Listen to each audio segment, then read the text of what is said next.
का है कि पश्चिम का है। नाम है इनका के बेक्टप्पा, ठीक है ना। के बेक्टप्पा का जन्म 1886 और मृत्यु 1965। इसके इर्द गिर्द याद करेंगे तो जैसे मान लीजिए इसके पहले समरेंद्र नाथ गुप्त हमने पढ़ा, तो उनका जन्म 1887 और उसी सन में यामिनी राय पैदा हुए थे। यानी कि यामिनी राय समरेंद्र नाथ का जो जन्म हुआ था 1885 और इनका 1886, ठीक है।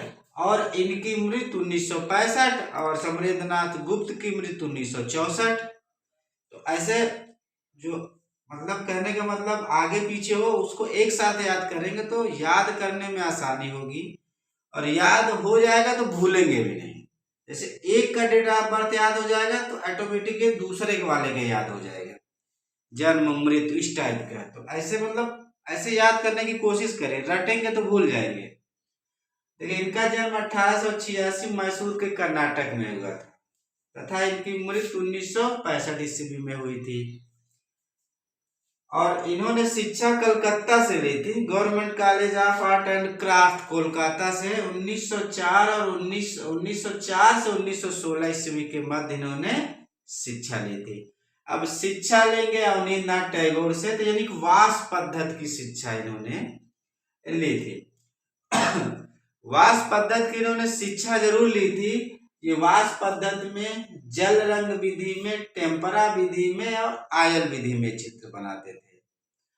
और इन्होंने 1910 ईस्वी में जब अजंता की प्रतिलिपियां बनाई जा रही थी, असित कुमार हल्दार, नंदलाल बोस, समरेंद्र नाथ गुप्त, तो ये भी थे उस ग्रुप में। यानी कि अजंता की प्रतिलिपियां बनाने में इनका भी योगदान था। ये लघु चित्र बनाते थे, लघु चित्र, और वो भी प्राकृतिक चित्र के साथ साथ हाथी दांत पर लघु चित्र बनाते थे। हाथी दांत पर भी ये लघु चित्र बनाते थे। लघु चित्र का मतलब जैसे पहाड़ी में जैसे बना है, राजस्थानी में जैसे बना है, प्राकृतिक दृश्यों को ये ज्यादा चित्रित करते थे। तो के बेक्टप्पा को कुड़ाई कनाल एक स्थान है दक्षिण भारत का, और ऊटी भी बहुत फेमस है, पिकनिक स्पॉट है, जानते हैं आप लोग। और हिमालय, ये यहाँ कोड़ाई कनाल, ऊटी और हिमालय के दृश्य चित्र बनाए थे। अब देखिए जब दृश्य चित्र आ गया ना, कहने का मतलब ये है ये प्रभाववाद से प्रभावित थे, ठीक है। प्रभाववाद से प्रभावित थे, इसके नाम से ही पता चल जाएगा कि ये प्रभाववाद से प्रभावित थे। अब वह चाहे हो सकता है व्यक्ति रियलिस्टिक ना बना के कुछ उसमें जो है काल्पनिक चीजें डाल दे, लेकिन प्रकाश का इम्पैक्ट तो दिखाएगा। जब प्रकाश का इम्पैक्ट दिखाएगा, कहने का मतलब वो प्रभाववाद से प्रभावित आर्टिस्ट है। के बेक्टप्पा जो चित्रकार थे, इनके बारे में महात्मा गांधी ने यंग इंडिया पत्रिका है, इसी में इनके बारे में इन्होंने लिखा था, महात्मा गांधी ने लिखा था।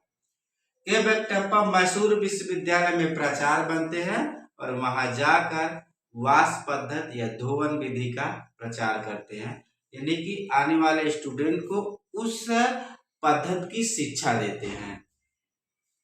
के बेक्टप्पा कला दीर्घा जो है कर्नाटका में है, हो सकता है या इनके द्वारा स्थापित की गई हो या इनके परिवार के द्वारा या कर्नाटक सरकार द्वारा इस कला दीर्घा की स्थापना की गई है, और यह इनकी जो इनके नाम की कला दीर्घा है वो कर्नाटक में है।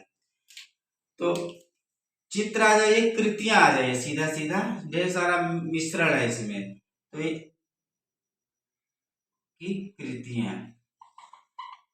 कृतियों में जैसे आइए, सूर्यास्त में बुद्ध शिष्य के साथ, सीताराम चरक पक्षी, ये तीनों चित्र है। अवनींद्रनाथ टैगोर का इन्होंने व्यक्ति चित्र बनाया था, ये याद करने लगे, याद करिएगा। रविन्द्रनाथ टैगोर की इन्होंने मूर्ति बनाई थी, ठीक है ना। हनुमान को मुद्रिका देते राम, ये म्यूरल चित्र है। तांडव नृत्य, ये भी म्यूरल चित्र है। शिवरात्रि, ये भी म्यूरल चित्र है। यानी कि म्यूरल चित्र, मूर्ति और चित्र और व्यक्ति चित्र। और दृश्य चित्र कितना बनाए थे वो छोड़ दीजिए, ये दृश्य चित्र बहुत इन्होंने बनाया है, ये इम्पोर्टेंट है इसलिए। और बहुत ज़्यादा तो नहीं पूछता है, कुछ चीज़ें हैं जैसे अजंता की अनुकृतियों में इनका नाम था, ये पूछ सकता है। डेट ऑफ बर्थ पूछ सकता है, या कभी कभी ये पूछ सकता है कि जैसे ये जो है ये ऊटी का दृश्य चित्र किसने बनाया है, या हिमालय के दृश्य चित्र किसने बनाया है, ये पूछ सकता है। या तो एक आठ इनकी कृतियां पूछ सकता है।